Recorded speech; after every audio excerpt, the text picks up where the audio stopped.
سردار سلیمان نے ہاتھ سے اشارہ کیا تو دروازہ خود بخود کھل گیا۔ پھر وہیں لکڑی کے کھوٹے پر رکھی مشال اٹھا کر زہران کو ساتھ میں چلنے کا کہا۔ اب دونوں پہاڑ کے خفیہ غار کے اندر موجود تھے۔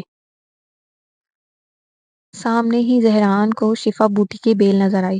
وہ جیسے ہی بیل توڑنے کے لیے آگے بڑھا تو یکدم ایک اندیکھی جادوئی دیوار سے ٹکرایا اور بری طرح متاثر ہو کر پیچھے کی جانب گرا۔ تم ٹھیک ہو؟ سردار سلیمان نے اسے سہارا دیا۔ جی بابا، لیکن یہ کیا تھا؟ زہران اپنی پیشانی کو سہلاتے ہوئے تشویش سے پوچھا، جبکہ نظروں میں اب بھی حیرانی تھی کیونکہ اسے وہ دیوار نظر ہی نہیں آ رہی تھی۔ یہ ایک جادوئی دیوار ہے جس سے صرف وقت کا سلطان ہی اپنی آنکھوں سے دیکھ سکتا ہے۔ یہ دیوار صدیوں سے ہمارے پرکھوں کی رکھی گئی اس نایاب امانت کی حفاظت کر رہی ہے تاکہ کوئی شخص اسے یہاں سے اپنے قبضے میں نہ لے جائے۔ تم جانتے ہو یہ شفا بوٹی جس کو بھی حاصل ہو گئی تو وہ دنیا میں تباہی پھیر سکتا ہے، کچھ بھی کر سکتا ہے۔ اس لیے آج تک یہاں صرف اور صرف وقت کا سلطان ہی آ سکتا ہے۔ کوئی عام جن کو یہاں داخل ہونے کی اجازت نہیں ہے۔ لیکن میں تو سلطان نہیں ہوں بابا، پھر آپ مجھے یہاں کیوں لے کر آئے؟ زہران سردار سلیمان کی باتوں میں الجھتے ہوئے جز بز استفسار کیا۔ ضروری نہیں کہ ہر سوال کا جواب دیا جائے، کچھ باتیں ہمیں وقت پر ہی سمجھ آتی ہیں۔ سردار سلیمان اطمینانی سے مسکرا کر معنی خیزی سے بولے۔ سردار سلیمان نے اس اندیکھی دیوار سے کچھ سرگوشی کے انداز میں کہا، پھر زہران کو آنے کا اشارہ کیا۔ اب زہران آگے بڑھا تو اسے سامنے سے کوئی دیوار محسوس نہیں ہوئی۔ نہ جانے سردار سلیمان نے اس اندیکھی جادوئی دیوار پر کیا پڑھ کر پھونکا تھا جو وہ یکدم سے غائب ہو گئی تھی۔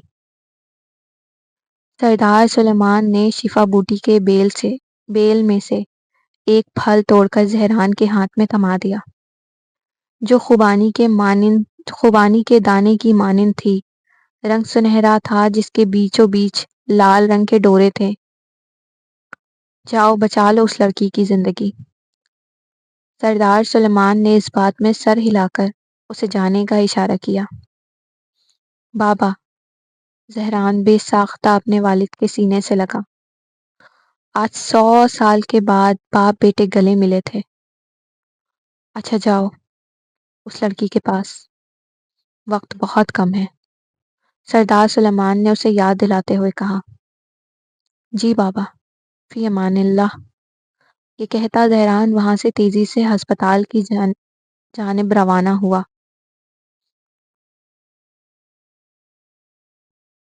ڈاکٹر، پیشنٹ کی سانسیں مکمل طور پر ختم ہو چکی ہیں۔ جونیئر ڈاکٹر ای سی جی مانیٹر سے دیکھ کر بولا۔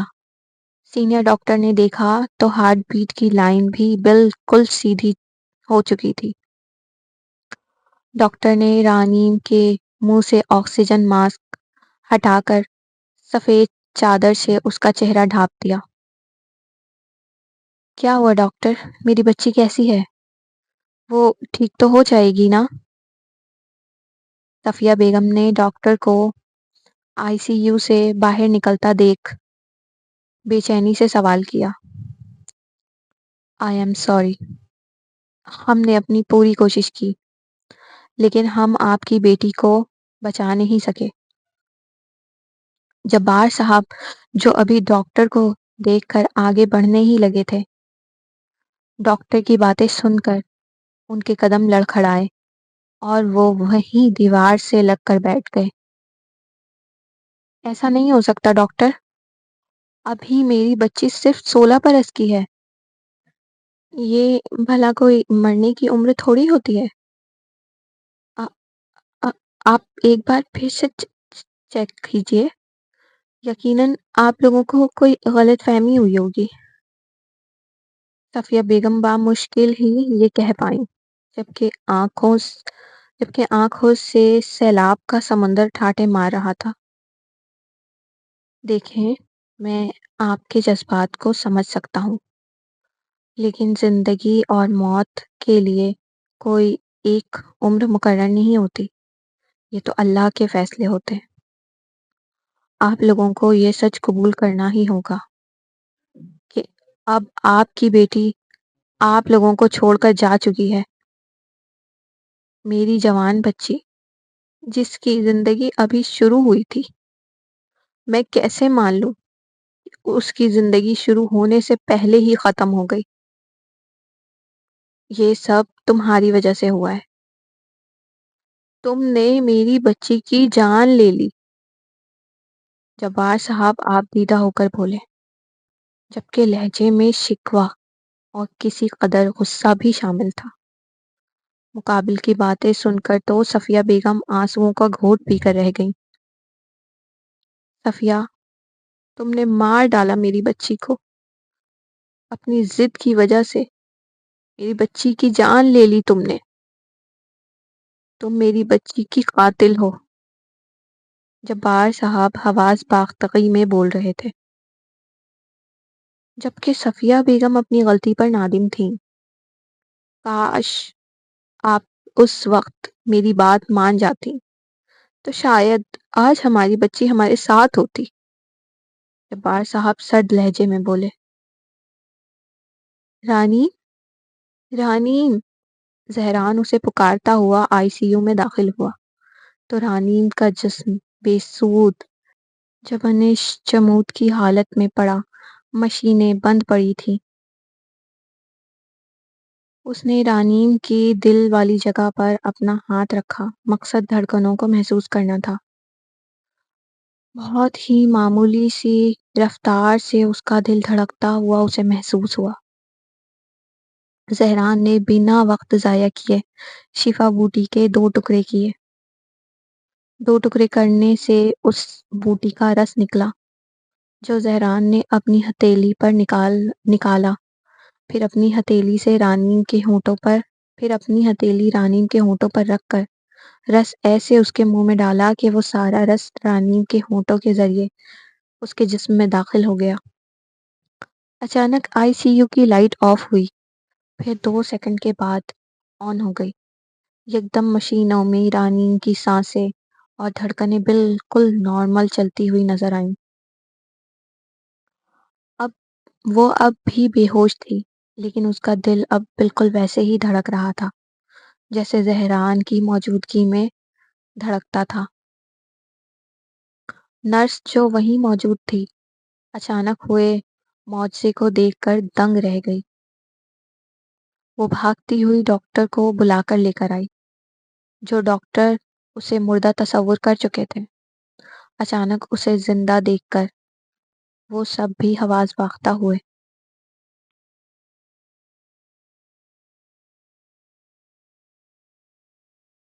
ملکہ جن قبیلے میں اتنا کچھ ہو گیا اور آپ مجھے اب بتا رہی ہیں؟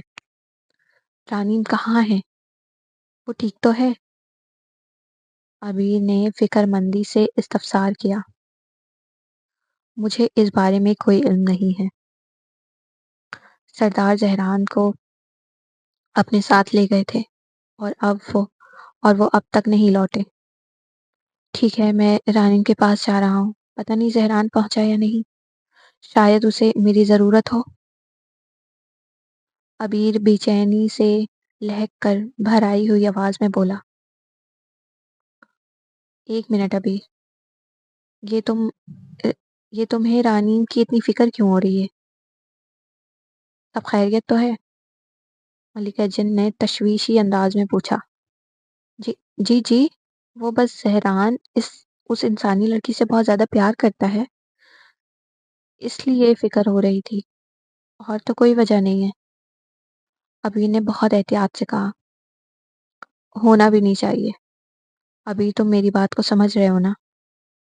ملکہ جن، اب میں جاؤں؟ اس نے اجازت طلب کی۔